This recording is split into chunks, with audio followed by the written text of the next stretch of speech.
إلهنا يا إلهنا. الحمد لله الذي قد أنعمنا بنعمة الإيمان والإسلام ونهدينا سبل السلام. أشهد أن لا إله إلا الله وحده لا شريك له الملك الحق المبين، وأشهد أن سيدنا ونبينا محمدا عبده ورسوله من لا نبي بعده. اللهم صل وسلم وبارك على سيدنا ونبينا محمد وعلى آله وأصحابه ومن تبع سنته. ويا أيها الحاضرون أوصيكم ونفسي بتقوى الله تعالى فقد فاز المتقون. اتقوا الله حق تقاته ولا تموتن إلا وأنتم مسلمون. Marilah kita memanjatkan puja dan syukur kehadirat Allah Subhanahu wa taala. Alhamdulillah, pada hari ini adalah hari Jumat yang sangat mulia, merupakan Jumat kedua di bulan Zulhijjah. Semoga kita terhitung dan tergolong menjadi hamba-hambanya yang benar rindu dan cinta kepada rahmat dan ridho Allah Subhanahu wa taala. Dengan melaksanakan tawaduk, duduk tafakkur dan menghayati isi dua khutbah, kita yang belum melaksanakan ibadah haji insyaallah akan mendapat nilai haji yang mabrur, sahih masykur, rahmat Allah maghfur. Senilai Jumat ini Allah akan atur bagi kita dan sekarang kita benar melaksanakan pekerjaannya. Salawat dan salam mari sama-sama kita deraskan kepada beliau Utusan alam dan Rasul Muhammad sallallahu alaihi wasallam. Selalu dan teladan kepada kita dengan doa Allahumma shalli wa sallim wa barik ala sayyidina Muhammad wa ala ali sayyidina Muhammad. Sebagai rukun khutbah, saya berwasiat kepada kita semua hadirin, terlebih kepada diri saya sendiri, selalu kita meningkatkan jiwa takwa dan kemuliaan kita kepada Allah Subhanahu wa taala. Karena hanya ini satu-satunya persiapan dan pembekalan yang menjadi kekayaan kita nantinya, tentunya menjadi penentu selamat atau tidak kita nanti di yaumul akhir. Hadirin sidang Jumat yang dirahmati Allah Subhanahu wa taala. Di penghujung tahun ini saya mengajak kita agar kita muhasabah, agar kita introspeksi diri terhadap diri kita masing-masing. Apakah kita akan mendapatkan ini catatan istimewa saat-saat lebaran sejarah setahun ini yang disuting oleh malaikat kiram katibin, tergolong baik atau tidak? Dikarenakan Rasulullah SAW telah memerintahkan kita lewat sebuah hadisnya, hasibu anfusakum qabla an tuhasabu. Kita disuruh menilai, meneliti kealfaan kita, bukan meneliti kealfaan orang lain, bukan mencari-cari kelemahan orang lain, tapi kita awalilah dari kesalahan kita. Bagaimanakah Anda seorang orang tua sukses atau tidak memimpin anak-anak dan keluargamu? Sukseskah Anda menyayangi sekaligus mempertahankan langkah-langkah istrimu? Karena kita ini adalah semua menjadi pemimpin kata Nabi dan akan diminta pertanggungjawaban kepemimpinan kita nantinya di hadapan Allah Subhanahu wa taala. Kita sebagai orang tua adalah guru terdekat kepada anak-anak. Para murid yang berterima sesuai dengan permintaan dan permohonanmu. Ada mereka 5 anak yang kita di rumah tangga kita. Apakah dari murid yang bertunjuk dan yang kau ajari tersebut, adakah di antara mereka satu murid yang unggul dan sukses tergolong menjadi waladun soleh, anak yang soleh? Apakah ada di antara anakmu yang sudah siap nantinya menghantarkanmu dengan memenuhi permintaan terakhirmu, yang sebagaimana yang saya sampaikan di dakwah fardu kifayah yang 4 itulah permintaan terakhir yang dari anakmu nantinya. Dan sekarang engkau terbaring di ruang tengah tersebut, di saat saya tidak ada lagi upaya, tidak ada lagi, kamu akan memohon dan meminta kepada anakmu, duhai anakku, cobalah mandikan saya Saya meminta dan berharap kepada kalian, dikatakan saya sudah tidak punya daya dan upaya lagi. Ayolah nak, jangan jauh-jauh, jangan kau biarkan saya disentuh oleh orang lain. Aksini, mandikanlah saya. Saat anakku mampu memandikanmu, pada yang 9 yang dia doakan, Bismillahirrahmanirrahim, ya Allah, ya Rahman, Rabbana wa ilaikal masir. Subhanallah, bukan hanya kotoran yang hilang dari badanmu, tapi dosamu akan gugur dengan doa anak yang soleh tadi. Tapi sebaliknya, tatkala amalku rusak, keimananmu tidak ada nilai kebagusannya, anak pun tidak memberikan pertolongan kepadamu, maka air yang akan dimandikan kepadamu lebih panas daripada air yang berdiri, saudara-saudara. Begitulah selanjutnya, kain kafanmu anakmu yang membalutkannya, jika dia berdoa, Allahumma ja'alni basar alil karim wa dakhilhul jannah bi rahmatika ya arhamar rahimin, akan utuhlah kafanmu, tidak membusuk. Siapa yang punya kain kafan 3 lapis, lengkaplah dia berbangkit nantinya di yaumil mahsyar. Kayaknya orang yang menuju tawaf atau orang yang sedang melaksanakan ibadah haji dan umrah, memakai kain, memakai selempar dan memakai kerudung, matahari setingkat dan berpuluh tidak akan dirasakan lagi panasnya, saudara-saudara. Tapi sekarang ada gagal, amalmu tidak ada, sifat malu dulu tidak ada. Pakaian itu sebenarnya adalah malu, al-haya minal iman. Malu itu adalah persyaratan bahwa kita seorang yang beriman harus mempunyai sifat malu. Ya, kita tidak malu dengan kegagalan yang ada. Kalau kita yang tidak mempunyai malu, sehelai kain pun tidak akan ada di badan kita.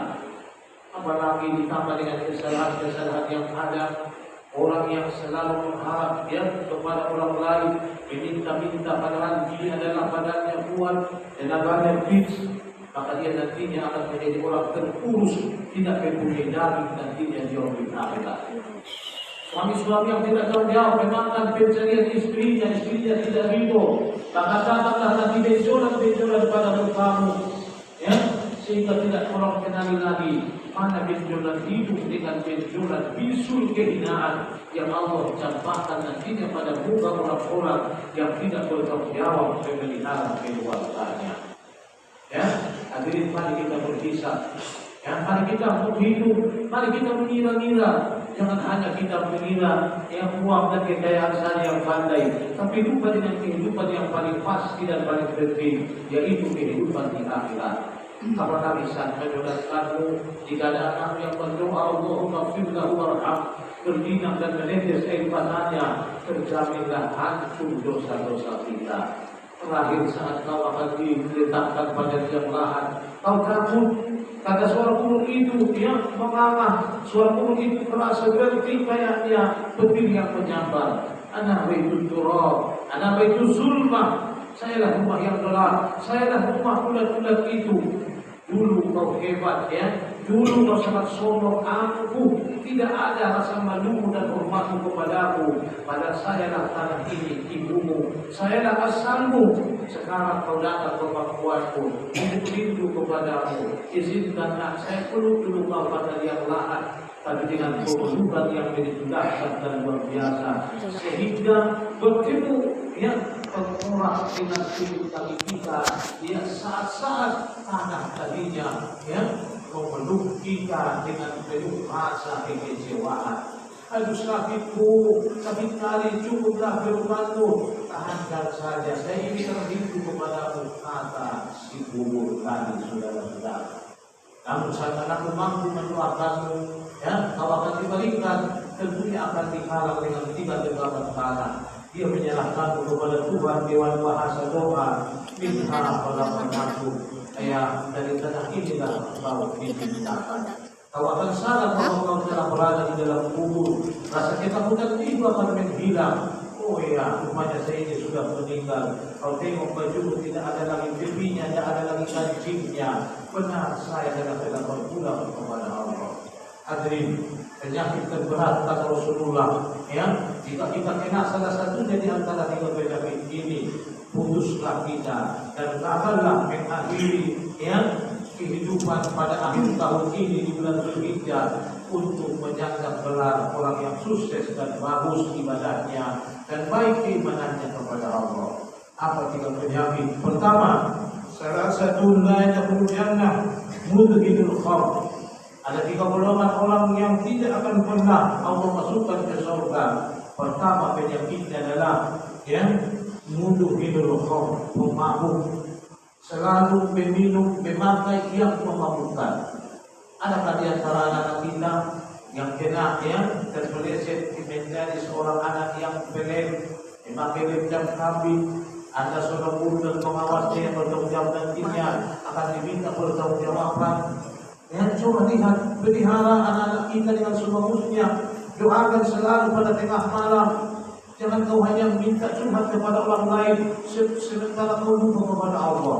Allah menanti kita saat-saat malam hening, saat manusia pada tidur, kita mampu menahan mata yang kantuk. Kita tahu kita mampu melawan rasa kedinginan yang luar biasa. Jadi ampun dan munajat kepada Allah Subhanahu wa taala. Apakah ada di antara laku pengganja, pengguna obat tadi? Jika ada di antara anak-anak kita, apalagi kita sendiri terlibat, kasus daripada peminum khamr ini, apa kata Rasulullah sallallahu alaihi wasallam? Wa man mata mudhinul khamr saqahu Allah taala min nahlil qawdah wa huwa nahlun yajri min furujiz zaniyah yusri ahlin nar min tudinihi. Siapa yang mati dalam keadaan mabuk, dia telah meninggal padahal belum selesai mabuk lebih daripada bilangan 40 hari, maka dia nanti akan dipaksa masuk ke neraka yang bernama Al-Qawdah. Apa itu Al-Qawdah? Wa huwa nahrun yajri min furujiz zaniyah. Satu sungai yang keluar dari paras mereka, atau keluar mereka wanita-wanita pelacur, yang mana baunya melebihi daripada segala yang bau dan rasa panasnya melebihi daripada segala yang panas. Itulah yang akan merendam dia, maka dia akan tenggelam terminum dengan kotoran yang berdasar bersumber dari keluar paras si berzina tadi atau wanita-wanita di bulan malam. Nauzubillah, sumpah nauzubillah. Disangka ini adalah merupakan kesalahan yang hanya biasa, tapi nyatanya pemahaman Allah nanti akan memberikan yang paling terburuk kepadanya. Yang kedua, waqati'ur rahmi, orang yang memutuskan silaturahmi, orang yang tidak menegur sahabat. Kita boleh hidup memutuskan silaturahmi, tapi hanya jangka 3 hari 3 malam. Lewat dari 3 hari 3 malam, kita terus memutuskan silaturahmi. Nauzubillah, maka amal kita terputus, doa kita tidak akan diterima dan diijabah oleh Allah Subhanahu wa taala. Secara ringkas, ada dulu seorang yang amanah, sebagaimana yang kita lihat pada YouTube, yang amanah menerima segala apa saja yang mau dikasih kepada dia, seorang ulama, boleh dikatakan tingkat ulama di Arab sana. Hingga ceritanya dia meninggal, rupanya ada yang menyimpankan uangnya kepada ulama tadi atau guru dan ustaz tadi, dan guru ini tidak sempat mengatakan kepada anaknya, ada bilang orang tuamu bahwa saya memberikan uang, menyimpankan uang kepadanya. Tidak ada, katanya. Lantas dia pergi kepada seorang ulama besar, dia menanya tentang kasusnya ini, apa solusi yang diberikan ulama besar. Pergilah ke telaga atau ke sumur Zam-Zam, orang yang harus berada di sana, panggil namanya. Dia laksanakan itu, dia panggil, tapi ternyata tidak ada yang menyahutinya. Wahai Syekh, sudah saya panggil sampai 3 hari ini, tapi tidak ada yang menyahudi. Waduh, kalau tidak ada dari telaga Zam-Zam, maka orang-orang yang jahat berada di sumur Rufut, itu ada di Yaman. Pergilah ke sana, kata Syekh. Dia pergi sampai ke luar negeri dari Makassar, padahal dia adalah musim haji. Seorang ini, orang yang tadi menyimpan uang, dia adalah seorang jemaah. Tapi demi yang amanah tadi dia pergi ke sana. Setelah dia panggil, wahai sekolah, di mana kau? Datang menjawab, ya saya di sini. Di mana uangku? Kalau bisa maaf, saya lupa mengatakan kepada anakku. Di depan saya di sini, katakan kepada dia. Kehadiran wahai kiai, kenapa kami sini? Kami suku Zamzam tidak ada yang menjawab. Masya Allah, saya lupa taubat. Ada yang di bawah saya, ada dari kehidupan saya yang miskin, yang selalu meminta kepada aku sehingga saya marah dan saya lupa mengobatinya. Saya tidak berusaha dengan dia. Saya membutuhkan silaturahmi. Itulah yang membuat saya terpuruk di syukur-syukur itu.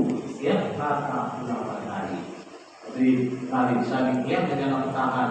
Habis kita sholat, habis salam, saling menjalang tangan ke kanan dan ke kiri, membuka pintu silaturahmi. Terakhir, ya, orang yang wabusaddiqus sahara, percaya dengan ilmu sihir, meyakini dia sudah sesumbaya. Nah, percaya wanita, walau bintang tak seluruh talabah dia bermau. Yang dalam amali kurang dia yakin, ya, dalam tasawuf dia kurang yakin, dia tidak mau meminta doa, maka alasannya dan sebagainya. Tapi dia berdoa kepada orang yang mentawani jin ataupun setan. Inilah yang menjadi ahli neraka. Semoga Allah membuka hati kita menjadi orang yang lebih baik. Sebagaimana pada khutbah yang lewat saya sudah menyebutkan, kita cepat-cepat datang. Kalau orang tidak masuk di mimbar, maka tidak tercatat lagi kita ahli yang Jumat. Ya, Jumat untuk lebih wajib daripada sunat-sunat tahiyatul masjid. Karena khutbah telah menikmati dua rakaat. Semoga Allah berikan kepada kita kesadaran dan keyakinan. Sekulitnya nikmat hanya satu kali saja Jumat seminggu itu tidak bisa kita syukuri dengan cepat datang supaya mendapat yang terbaik. Barakallahu fi wa lakum fil Qur'anil azim. Wa nafa'ani wa iyyakum bima fihi min al-ayati wa rasulil hakim. Wa taqabbal minni wa minkum tilawatahu innahu as-sami'ul 'alim. Wastaghfiruhu innahu huwal ghafurur rahim.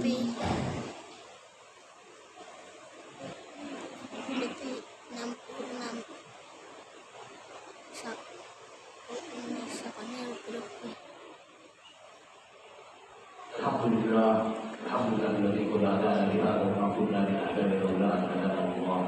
Asyhadu an la ilaha illallah la syarika lah wa asyhadu anna sayyidina wa nabiyyana Muhammadan abduhu wa rasuluhu man la nabiyya ba'da. Allahumma shalli wa sallim wa barik ala sayyidina Muhammad wa ala alihi wa sahbihi ajma'in. Ya ayyuhal hafizun usikum bi taqwallahi ta'ala wa taqullaha. Qala Allah ta'ala inna Allaha wa malaikatahu yusalluna 'alan nabi. Ya ayyuhalladzina amanu sallu 'alaihi wa sallimu taslima. Wa sallallahu ala khairir rasulin sayyidina Abi Bakr wa Umar radhiyallahu anhu wa ahmadi as-sahabah wa tabi'in wa tabi'ihim bi ihsan ila yaumiddin. Wa 'alaina wa insyaallah ta'ala bi rahmatika ya arhamar rahimin. Allahumma ighfir lil muslimin wal muslimat wal mu'minin wal mu'minat al-ahya'i minhum wal amwat. Innaka sami'un qaribun mujibud da'wat ya qadi al-hajat. Wa ya qadar hikmati wa rahmatika ya arhamar rahimin. Ya Allah, tuangkanlah pada hati saudara kami ini jiwa iman yang kuat ya Allah, jiwa amal soleh yang bersemangat, yang tidak lesu untuk melaksanakan kewajiban kami. Kami selalu bergiat untuk membenahi segala kesalahan kami ya Arhamar Rahimin. Jadikanlah kami bagian hamba yang mendapat kemenangan saat-saat nantinya akan terbit tahun baru Hijriah.